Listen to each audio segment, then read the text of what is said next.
Bien, está con nosotros ya Juan Carlos Mandujano, gerente de desarrollo de negocios de PricewaterhouseCoopers. Gracias por estar con nosotros, Juan Carlos. Encantado.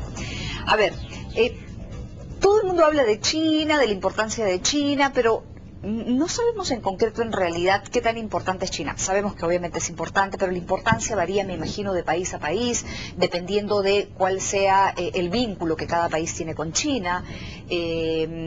Y lo que queríamos es un poco aterrizar en los temas vinculados al Perú y los pronósticos de la economía de China. Aterrizar un poco en los temas vinculados al Perú y cuánto pesa China en relación a lo bien o mal que le pueda ir al país en un contexto que se presenta difícil para Europa y Estados Unidos. De alguna manera, China número uno es la segunda economía a nivel global. Ya superó a Japón hace muy poco tiempo y se espera que en el transcurso de los siguientes 20 años llegue a ser la número uno, la potencia a nivel global.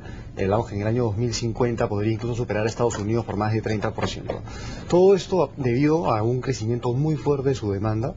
Ellos planifican, como tú lo sabes, durante cada 5 años todo lo que pueda suceder dentro de su propia economía, sus tasas de crecimiento, etcétera. Y uno de los indicadores más interesantes es de que ellos pronosticaron que para este año la población urbana iba a superar a la población rural, lo cual se ha dado, y hoy día el 51% de la población china es urbana, lo cual es básicamente una confirmación de la buena planificación que hace el gobierno chino en cuanto a lo que es su economía y su desarrollo, ¿no? Ahora, lo que nos estás diciendo obviamente nos confirma el papel tan importante que representa China para la economía mundial. Pero de nuevo, me imagino que para cada país es de todas formas distinto, dependiendo de la relación comercial que tenga con China, ¿o no? Sí, claro que sí. Sobre todo para nosotros, que somos exportadores primarios, particularmente de temas de minerales, ¿no? Entonces, todo lo que está vinculado con el precio de los minerales está sustentado tanto en la oferta como en la demanda. Si hay una mayor demanda, es decir, hay un mayor crecimiento industrial, mayor construcción, etcétera, el precio de los minerales tiende a subir. Y sobre la base de la oferta, este se puede ajustar o no. Hoy en día, con un crecimiento de China que ha venido creciendo a tasas promedio de 10% anual, hablamos de que el precio de los minerales ha gozado de un boom total y que todo esto ha reeditado en un ingreso de divisas muy importante para nuestro país.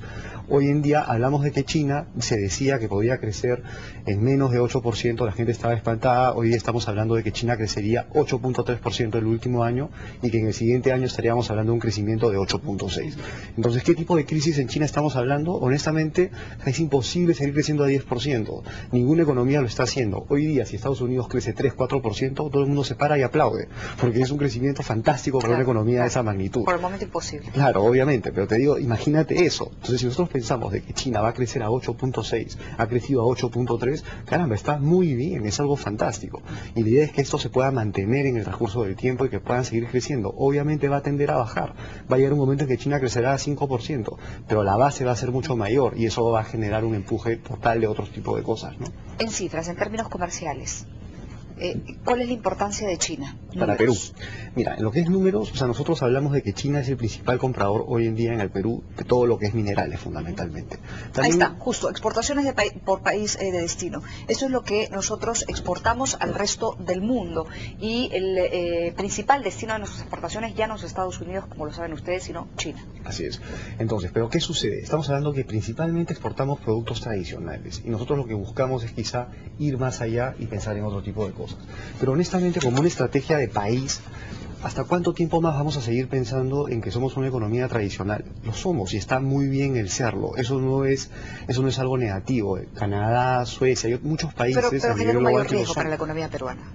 De alguna manera sí, pero nosotros no vamos a cambiar esto si es que no se cumplen otro tipo de condiciones. Claro. Mientras no tengamos recursos humanos suficientemente capacitados, mientras que de alguna manera la infraestructura no crezca lo suficiente para unir Brasil con China, por ejemplo. La vez pasada conversamos de eso y justamente hacia allá va el reto del país. El país, si quiere tener un cambio, eso no va a venir de un día para otro. Si tú quieres hoy día atraer inversiones de verdad que vayan hacia sectores no tradicionales, que sea, por ejemplo, construir una planta de automóviles, construir una planta de línea blanca, etcétera, necesitamos pensar qué necesitamos como país para lograr esto. Y lo número uno es tener los recursos humanos capaces de lograr esto. La infraestructura necesaria para conectar al Perú con el resto de países de la región, con los cuales ya tenemos acuerdos comerciales suscritos y con los cuales podemos nosotros realmente hacer cosas importantes. Y sobre todo, para hacer un uso real de nuestra posición geográfica, que está entre Brasil y China, los dos grandes motores de crecimiento a nivel mundial. Ahora, lamentablemente, y obviamente este tema es un tema de largo aliento, ¿no? O Por sea, supuesto. tienen que pasar muchísimos años y por lo tanto las preocupaciones hoy son distintas a las que podríamos tener luego, en 10 o 20 años, si las cosas ojalá cambien. Y por el momento se dan cifras como las que vemos ahora en pantalla. Vemos el cuadro, por favor. Evolución de las exportaciones en millones de dólares. Es lo que decíamos. China se ha convertido en el principal país de destino de las exportaciones peruanas. Ha disminuido la participación de Estados Unidos a lo largo de los años, como lo ven en el cuadro, de azul a morado. Y de azul a morado, de nuevo, en el caso de China, se incrementa esta participación, las ventas, digamos, para hablar en sencillo, del Perú hacia China. Siguiente cuadro, por favor. Principales exportaciones a China. Ya, esto es de lo que hablaba, principales exportadores, perdón. Esto es de lo que hablaba Juan Carlos Madujano, quien nos acompaña esta noche. De la extrema concentración que hay en las exportaciones. El 77% de lo que se exporta a China es, como ustedes lo ven, o las empresas que exportan a China, como lo ven ustedes, son empresas productoras, son de metales, la mayoría. Hay pesqueras, obviamente, pero la mayoría son empresas que explotan metales. Y lo que decíamos ayer es que esta producción, estos bienes tradicionales, esta producción se está reduciendo sustancialmente. Se confirmó ya que la producción de Perú se redujo este año sustancialmente. Gracias a Dios no ocurre lo mismo con los precios, con lo cual el efecto no se siente en las cuentas del gobierno, ¿no? Y bueno, y hablamos de que tenemos una cantidad de proyectos de inversión espectaculares, realmente muy ambiciosos, y que de darse, esperamos de que todo esto redite en aún mayor beneficio para la población. Yo le quiero decir que nosotros en PricewaterhouseCoopers hemos hecho un estudio a nivel global, una encuesta a los principales CEOs del mundo, y en esta se dice de que el crecimiento futuro en un 30% es esperado por lo que es China. Es decir, China está siendo el principal motor a nivel global. No descartamos a Estados Unidos, que es el segundo con el 22%, y los países, los famosos BRIC, Brasil, Rusia y la India, son los otros países más importantes. Entonces, este crecimiento se va a dar. O sea, por más de que China no crezca a una tasa de 10% y lo pueda hacer a una tasa de 8, 8.5, esta mayor demanda por minerales se va a cumplir. La tendencia es de que los precios de los minerales en el largo plazo continúen siendo mayores, y eso va a reeditar en algo positivo para el país. Lo que nosotros debemos de hacer es tomar buen uso de aquellos recursos generados por este ingreso de divisas y por los ingresos que las mismas empresas mineras distribuyen a través del canon y las regalías. Si nosotros como país podemos hacer eso, a nivel de inversión en educación e inversión de infraestructura, podemos hablar de que el país pueda tener una mejor esperanza hacia su futuro. De no hacerlo y de mantener esta situación, vamos a continuar en un proceso en el que vamos a seguir sentándonos a hablar y discutir. Bueno, Perú sigue exportando minerales, Perú sigue exportando harina de pescado, Perú sigue exportando productos agrícolas. Fantástico el hacerlo. Queremos pensar hacia otro lugar, pues tenemos que sentarnos a pensar hacia dónde tenemos que ir. Y lo han hecho los empresarios en el último CADE. El último CADE fue completamente contundente frente a este nivel. Ya no hay nada más que leernos. Nos leemos las manos entre gitanos, entre todos nosotros, y ya sabemos cuál es la clave para salir de esto. Tenemos que esperar a que se den las políticas necesarias para invertir en educación e invertir en infraestructura. Esas políticas se dan desde el Estado.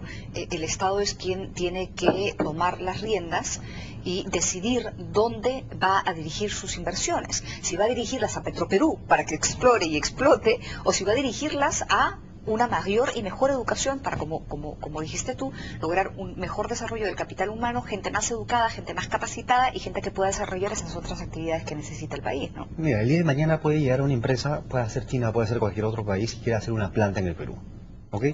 Hace una planta, ¿qué es lo primero que necesita? Necesita ingenieros. ¿Cuántos ingenieros capacitados en temas de última generación contamos acá en el Perú? Probablemente hay algunos, pero no tenemos lo suficiente como para poder hacer uso de esto. Claro.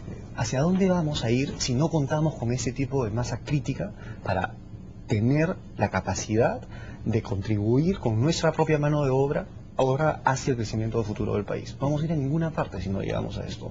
Y no vamos a hacer ni siquiera, van a vernos a nosotros como un lugar para invertir, porque van a seguir haciéndolo para lo tradicional y no para cosas nuevas en las cuales son otros los temas importantes. No solamente la estabilidad, que es fundamental, sin eso no hay nada, que es la Claro, estabilidad imagínese tributaria. una empresa tecnológica que va a pensar de tecnología, que piensa en invertir en el país y dice, bueno, pero ¿quién empleo? Tengo gente preparada en el país tengo a 1.000 o a 2.000 personas que necesito yo, empleables en el Perú, o tengo que traerme gente de mi país para trabajar aquí en la planta que voy a poner. Y eso Entonces, finalmente resulta mucho más costoso. Claro. O sea, nosotros tenemos un espacio para Que es crecer. un poco lo que ocurre también en Brasil. A Brasil, siendo una economía grande, mucha de su gente desempleada no es empleable. Exactamente. Y esa es la consecuencia de la pobreza y de la falta de educación de la misma gente.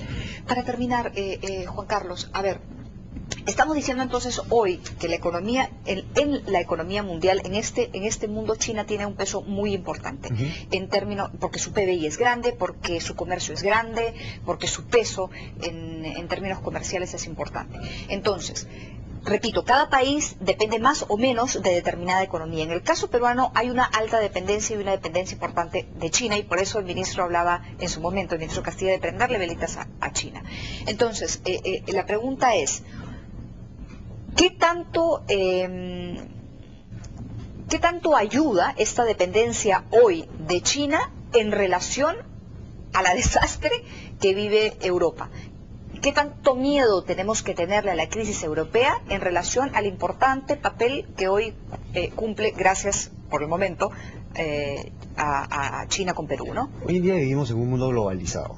Si en Europa la situación no avanza y realmente la economía colapsa, hablaríamos de que habría una menor demanda internacional de productos de alta tecnología, de alto valor, etcétera, que pueda afectar absolutamente a todos. O sea, China vendería grandes... menos, por ejemplo. Exactamente. Entonces, si China le exporta menos a Europa con productos de alto valor agregado, etcétera, de esa manera tienes que las propias empresas chinas tienen un problema, y eso genera que hay una menor producción. Al haber una menor producción y una menor demanda de otros productos que son los que nosotros exportamos, que son los minerales. Ya, pero años pasados ese motor de crecimiento, China pudo trasladarlo de sus ventas al exterior a su mercado interno. Y eso es el interno. resultado de que hoy día el 51% de la población ya es urbana, cuando hace no mucho tiempo, en el año 79, era prácticamente toda la población rural.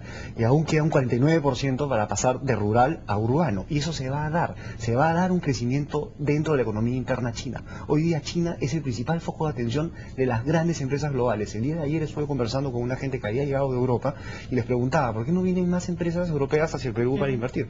No, más allá de las que ya están, que son importantes, hoy día todos están pensando en cómo hago para invertir en China, porque China es el lugar de estar hoy día. La mayoría de empresas que está buscando un crecimiento importante se dirige hacia China. Nosotros, la firma de PricewaterhouseCoopers en China es la más grande, tenemos 13.000 personas y estamos trabajando al tope. 13.000 chinos. No creas, hay muchísimos extranjeros trabajando en China. Bueno, Juan Carlos, muchísimas gracias por estar con nosotros y por ayudarnos con este tema, a entender mejor la relación que Perú tiene con China y la dependencia del país de China. Juan Carlos Mandujano, gerente de desarrollo de negocios de PricewaterhouseCoopers, nos ha acompañado. Hemos hablado del Perú y los pronósticos de la economía de China. Luego de la pausa, la nueva agenda del Pisco.